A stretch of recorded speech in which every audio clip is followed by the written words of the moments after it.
Hello guys, সবাই কেমন আছেন? আশা করি সবাই অনেক ভালো আছেন।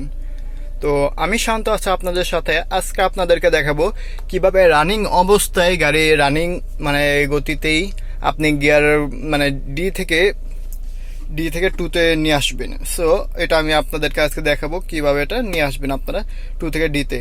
এটা ব্যবহার করার একটা নিয়ম আছে, না ওই নিয়মটা মানতে হবে, না মানলে কিন্তু আপনার গিয়ার বক্সে অনেক অনেক প্রবলেম হবে। সো আমি এখন আপনাদেরকে ওইরকমভাবে দেখিয়ে দিই। যখন আমরা গাড়ি ডিতে চালাবো, বর্তমানে কিন্তু আমার গাড়িটা ডিতে আছে, আপনারা দেখতেই পারতেছেন ডিতে। সো এখন আমার দেখা যাচ্ছে এখানে ডি শো করতেছে। এখন কিন্তু আমি যখন মনে করেন যে আমি কিন্তু গাড়িটা বর্তমানে ব্রেক, এখন চাইলে কিন্তু নিতে পারবো, এটা আপনারা সবাই জানেন। এখানে চাইলেও নিতে পারবো, একদম চাইলে নিচেও নিতে পারবো, এটা দেখতে পারতেছেন। কিন্তু এটা ব্যবহার করার নিয়ম আছে একটাই, আপনার যখন গাড়ি রানিং অবস্থা থাকবে, আপনি 60-এর নিচে থাকলে ওই সময় এই গিয়ারটা ব্যবহার করতে পারবেন না। এটা ব্যবহার করার মূল কারণ হচ্ছে আপনি যখন গাড়ি একটা ওভারটেক করবেন বা আপনার গাড়ি অনেক শক্তি কম দিচ্ছে, মানে কোনো জায়গায় যাচ্ছেন, মানে দেখা যাচ্ছে কিছু উচ্চ জায়গায় উঠবেন, ওই সময় শক্তিটা কম দিচ্ছে, ওই সময় আপনি গাড়িটা মানে ডি থেকে টুতে ব্যবহার করতে হবে 60-এ থাকলে। আমি যেটা আর কি বলতেছি, রানিং অবস্থায় আর কি 60-এ থাকলে ডি থেকে টুতে ব্যবহার করতে পারবেন। তো অনেক সময় দেখা যাচ্ছে আমরা রানিং আছে, ওই সময় আমরা তো অনেকে মনে করে যে ব্রেক করে, মানে পায়ে যে ব্রেকটা আছে ওই ব্রেকটা ব্রেক করে এটা টান দিতে হয়। না গাইস, এটা কোনো কিছু না। এই জিনিসটা দেখতে পারতেছেন, এটা দিয়ে কোনো টান দিতে হয় না।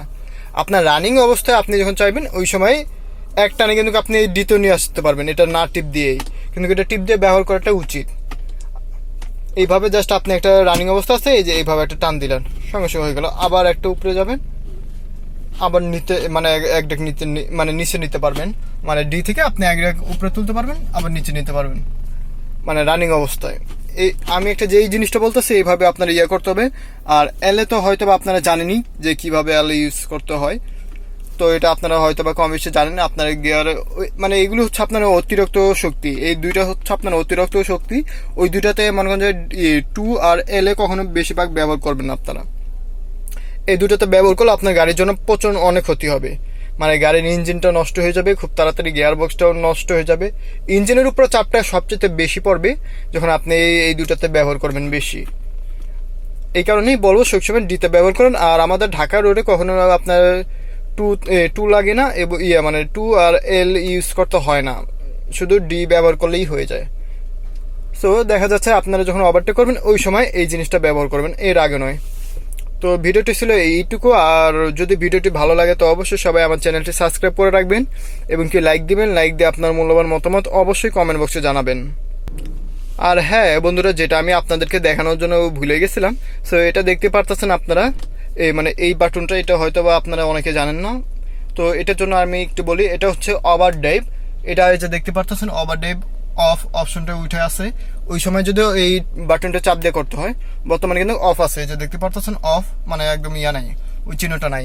আবার এটা যখন ক্লিক করবেন এইখান থেকে আবার শো করবে, এই চিহ্নটা দেখতে পারতেছেন, শো করতেছেন, নিতেছে।